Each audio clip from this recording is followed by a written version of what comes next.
सात संगत जी, प्यार से कहना धन निरंकार जी। आज भी वही संदेश और ये इंसान को, इस मानव को चेतन भक्तों ने हर समय की तरह वही इशारा करते हुए कि जीते जी इस जीवन को संवार लिया जाए, इस सच्चाई को जानकर फिर हर पल इसी में गुजरान किया जाए। और कैसे ये कुछ भी एक, अगर हमारी उस समय में जो भी हम कर रहे हो उस पल में, तो वही बात जैसे लिविंग इन द मोमेंट की बात होती है, तो ये भक्ति भी फिर किसी समय भी जो भी कर रहे हैं वो ही अगर चीज़ में हम ये ध्यान डालते हैं इस निरंकार के एहसास द्वारा, तो वो कार्य भी भक्ति बन जाता है। कैसे एक जो आज भी प्रेरणा में सुना कि ये पहले विषय इस परमात्मा को जानने का है, और जब ये ब्रह्म ज्ञान द्वारा जान लेते हैं, ये विश्वास आ जाता है और ये मान लेते हैं, तो ये एक ही सच, एक ही परमात्मा जिसको देख भी लिया और इसमें यकीन भी हो गया, ये एक भाव और उसके बाद फिर स्वाभाविक ही हो जाता है एक हो जाना। ये एकमिक अवस्था इस परमात्मा के साथ, इस परमात्मा की बनाई हर चीज़ के साथ। तो कैसे एक कहानी भी दासी के ध्यान में आ रही है, जहाँ एक इंसान होता है, वो बहुत ही श्रद्धा से किसी गुरु के पास जाते हैं और वहाँ वो ये बात कहते हैं कि एक बहुत समय से आ तो रहे हैं, आपके प्रवचन भी श्रवण कर रहे हैं, पर ये जीवन नहीं बदल पा रहे। एक जो आप बात करते हैं मध्य मार्ग की कि ये बैलेंस्ड लाइफ वो हो नहीं पा रहा, क्योंकि जब हर दिन के किसी भी कार्य को करते हैं तो ध्यान उसमें चला जाता है, तो ये परमात्मा की सोच ही नहीं आती इस दिल को, इस दिमाग को। और जब परमात्मा के प्रति एक ध्यान लगा लेते हैं, तो इस संसार की चीज़ों से ही अपना एक नाता तोड़ने का दिल करता है। फिर दिल करता है कि बस एकांत में ही रहें, कोई हमसे बात ना करे, हम किसी से बात ना कहें, एक अपने सारे कर्तव्यों को भी भूल जाएं, बस यही करते रहें। तो आप तो समझाते हैं कि कैसे ये बैलेंस रखना है कि दुनिया में जीना भी है, समाज परिवार की सेवा भी करनी है, और हर पल में परमात्मा को भी याद रखना है, और ये उपलब्धियों को भी प्राप्त करना है, मेहनत करनी है। और अब इस उपलब्धियों से इतनी सारी चीज़ें घर में खरीद के रखनी है, तो नज़र जहाँ जाती है एक नई डिस्ट्रैक्शन बन जाती है। तो ये अब एक मिक होना है, ये बैलेंस बनाना है, ये तो सीख लिया, पर इस पे अब एक प्रैक्टिकली जिया नहीं जा रहा। और वहीं वो समझाते हैं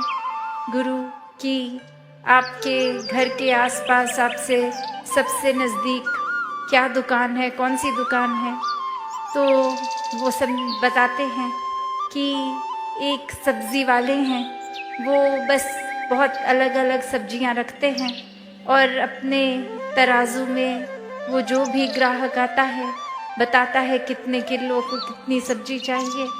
उसको तोल कर दे देते हैं। और फिर वो गुरु कहते हैं ठीक है, अब जाइए, उनको ध्यान से ऑब्ज़र्व कीजिए, ये कण कण में शिक्षा है, तो यहाँ से भी आपको शिक्षा मिलेगी, आप उनके पास जाइए। और अब वो इंसान अपने पड़ोस की ही दुकान पे पूरा दिन बैठता है, देखता है कि हो तो वही रहा है जो मुझे पहले से ही पता था, कि ग्राहक आया, अपना सामान ले गया, और ये दुकानदार ऐसे ही तोल कर दे रहा है। और जब वो दुकान का समय हो गया और वो रात्रि घर आने का उस दुकानदार का, वहाँ पे रुक के वो एक बात पूछने की कोशिश कि मेरे गुरु ने कहा है, ये शिक्षा मुझे आपसे मिलेगी कि मैं कैसे बैलेंस लाइफस्टाइल में रहूं। तो ये आपकी क्रिया, इससे आप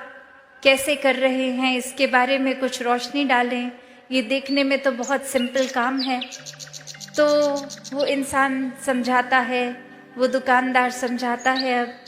कि ये कार्य तो बस यही है कि जितने किलो का एक वज़न मैंने एक तराजू में डाला, उतने किलो की ही वो सब्ज़ी उसी दूसरे तराजू की दूसरी ओर ही रख दी। तो उससे ये बैलेंस बन जाता है, तो पता चल जाता है। और इसी से मुझे पता है कि अगर मैं 2 किलो सब्ज़ी बेच रहा हूँ तो वो अंदाजे से नहीं है, तो मैं किसी ग्राहक को एक चीट करके उससे 4 किलो सब्ज़ी का पैसा नहीं ले पाता। वो एक बहुत ही संतुलन बना रहता है, बहुत ट्रांसपेरेंट काम होता है। ग्राहक भी देखता है ये एक ईमानदारी से ही पैसे कमा रहा हूँ। और अब ये बात, और जो हो सकता है उस इंसान को सबकॉन्शियसली तो पता भी थी, पर ये गुरु ने भेजा था तो इतनी बारीकियों से अब समझ आया। और फिर वहीं उपस्थित होके वो अपनी बात यही रखते हैं कि अब ये प्रैक्टिकल लाइफ में ये तो देख लिया कि कैसे एक वो गुण भी अंदर आ गया कि ये धोखाधड़ी ये नहीं करनी है, और साथ ही ये बैलेंस की भी वो बात दुकानदार कर गया। तो यहाँ ये तो पता चल गया कि ये बैलेंस तो ज़रूरी है। और अब बस ये इम्प्लीमेंट कैसे करूं, तो आगे से वो गुरु यही समझाते हैं कि कैसे वो दुकानदार चाहे एक क्रिया रूप में, एक पूरे दिन में, एक कुछ भी, कैसे भी ग्राहक आ रहे होंगे, कोई बहुत ही जल्दी में होंगे, कोई तो ऐसे भी होंगे कि इतने धीरे धीरे एक बात कर रहे हैं, सोच रहे हैं सब्जी क्या लें, और उनके पीछे और क्यू लग रही होगी, एक लाइन लग रही होगी ग्राहकों की।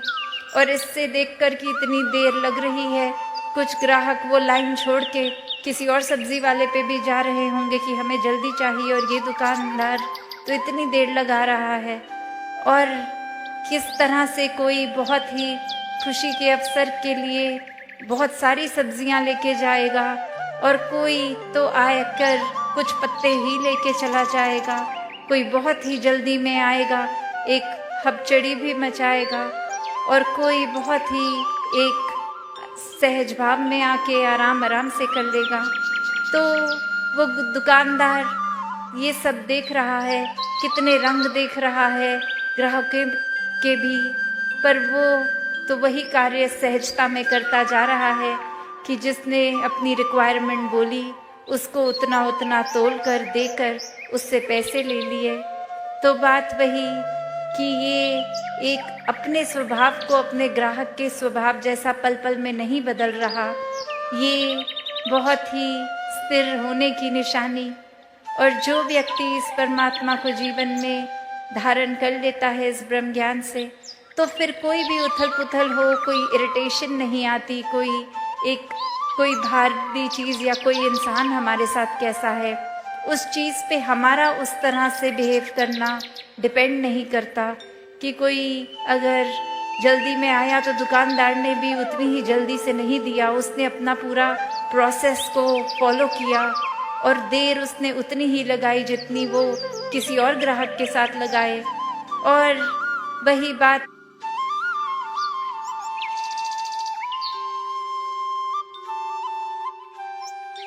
संसार में रहने के लिए भी, कि कैसे एक दुनिया में हम अगर आए हैं तो फिर एक ये जहाँ संसार भी है, और ये बचपन से एक स्कूल में भी बच्चे को क्यों डालते हैं, ताकि शिक्षा ले, कुछ सपने बनाए और सपनों को फिर साकार करे, एक अपने पैशन को फॉलो करे, और फिर ये पैशन फॉलो करते करते धन दौलत भी कमाए, और ये फिर उस तरह से कामकाजी होके अपने लिए आरामदायक चीज़ें खरीदें जिससे जीवन थोड़ा सा एक इजी हो जाए। तो ऐसा करना जहाँ जीवन में मुबारक है, बस बात वही आ जाती है कि सिर्फ ध्यान यही करने में है, या ये करते करते पैरेलली हर पल में उतनी प्राथमिकता अपनी स्पिरिचुअल ग्रोथ को भी दे रहे हैं। और यही वो बैलेंस है,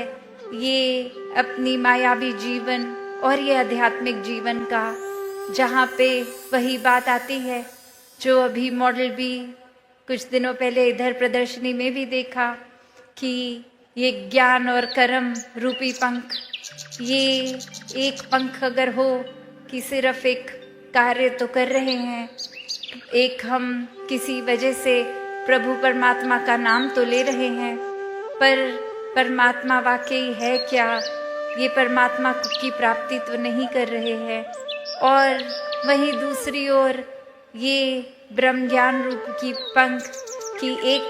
चिड़िया का एक पंख जो कर्म और दूसरी चिड़िया का ज्ञान रूपी कर्म, और अब ये ब्रह्म ज्ञान ले भी लिया है जीवन में, पर उसको जीवन में इम्प्लीमेंट प्रैक्टिकली नहीं किया जा रहा। अपने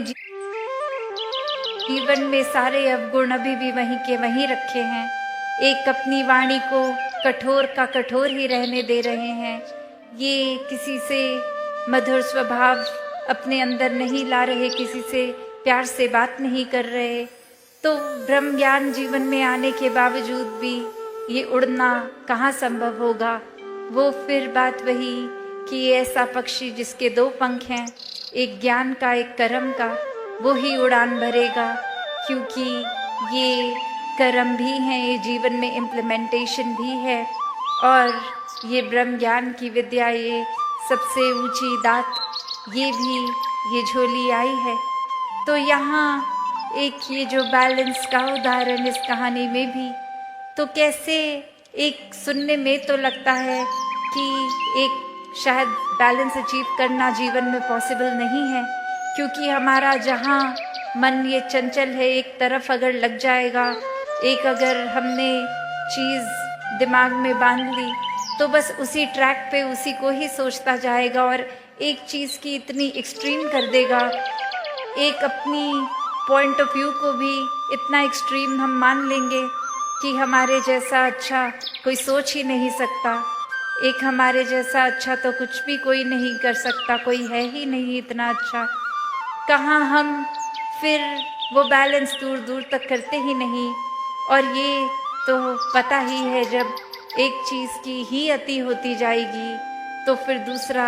एक बैलेंसिंग फैक्टर है ही नहीं। तो वो एक हाइट जहाँ तक कोई अगर ऊंचा जाता है, अगर कितनी भी पहाड़ की ऊंची चोटी पे चले जाएं, तो एक वो लास्ट फाइनल पॉइंट होगा, वो टिप होगी, उसके ऊपर तो और वो पहाड़ है ही नहीं। तो फिर अब बस एक नीचे की ओर ही जाना बाकी रह जाएगा। तो बात वही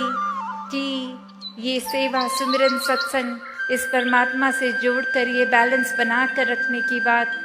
और वहीं ये भी एक समझाया गया, आज चाहे सुबह वो सेवा दल रैली के रूप की एक स्किट द्वारा ही एग्जाम्पल उन्होंने सेवा का ही लिया कि कैसे हम अगर सिर्फ सेवा की ही एक्सट्रीम करते जा रहे हैं कि एक सत्संग को प्रायोरिटी नहीं, एक बस ये सोच रहे हैं कि आज हमारी ड्यूटी है तो हम पहुंच जाएंगे सेवा पे, क्योंकि वो एक हमें काम दिया गया है तो वो कार्य निभाना है। और मन की खुराक के लिए ये सत्संग को भी प्रायोरिटी नहीं, तो वो सेवा भी बस कार्य ही बन जाएगी, क्योंकि वो भाव तो सत्संग से मिलते हैं। और ये मन में भी अगर सिमरन का घाटा है तो ये सेवा और सत्संग भी फिर वो एक हमारी ग्रोथ के लिए इनकम्प्लीट है। तो यहाँ ये तीन चीज़ों का बैलेंस है। उस तराजू में वो पंखों में तो चलो दो पंख की बात थी, यहाँ एक ये निराकार को हर समय रखकर ये सेवा, सिमरन, सत्संग